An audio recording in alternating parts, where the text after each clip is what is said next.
تعالوا نعمل أكلة سهلة ولذيذة وطعمة جدا من غير لحمة ولا فراخ. هتنفع معاكي فطار غدا عشاء. ولو أول مرة بقى بتشوفي قناتي أنا مطبخ يسرا، اعملي اشتراك ولايك وفعلي الجرس عشان يوصلك مني كل جديد، واعملي شير كمان. ويلا بينا نشوف الطريقة الحلوة دي ازاي. في طاسة كده على النار فيها معلقتين كبار من الزيت، ونزلت عليهم كده بكام فص من التوم متقطع صغير، يا دوب كده تشم ريحة التوم. ننزل بقى كده عليهم ببصلاية صغيرة كده جوانح، وفلفل ألوان وفلفل أخضر برضو تقطعيه كده طويل، وأقلبهم كده مع بعض. وأسيبها بقى كده ايه، اوطي عليها النار واسيبها تدبل كده حبة.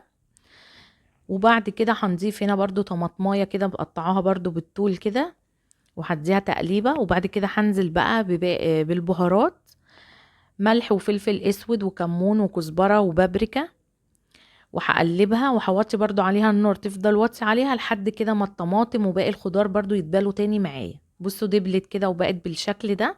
هضيف عليها كده معلقتين كبار من الخل، وهضيف هنا كان عندي كده بكوين الكاتشب دول، ضفت كاتشب عليها، ممكن بديل الكاتشب ممكن تحطي صلصة.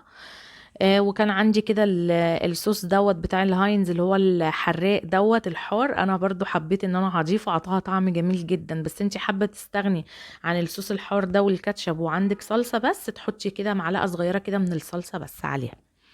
وهديهم بقى تقليبة كده مع بعض، وهسيبها بس ايه يعني الحاجه تاخد كده من طعم بعضها بقى، ويتبالوا كويس قوي مع بعض. وبعد كده عندي بقى هنا كانوا شويه بطاطس كده مقليين، فانا حبيت اغير بقى الطعم، ويعني مش عايزه اكل كنت البطاطس كده، فحطيتها بقى زي ما انتوا شفتوها كده، احطها عليها وقلبتها كده تقلبتين، وطفيت بقى عليها النار. ودلوقتي نغرفها كده مع بعض. الطريقه دي تحفه قوي.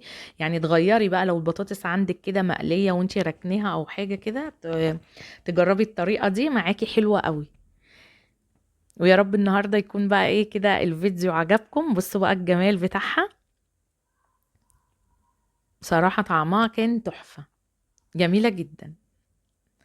يا رب يكون بقى الفيديو عجبكم، واستنوني ان شاء الله في فيديوهات جديدة. مع السلامة.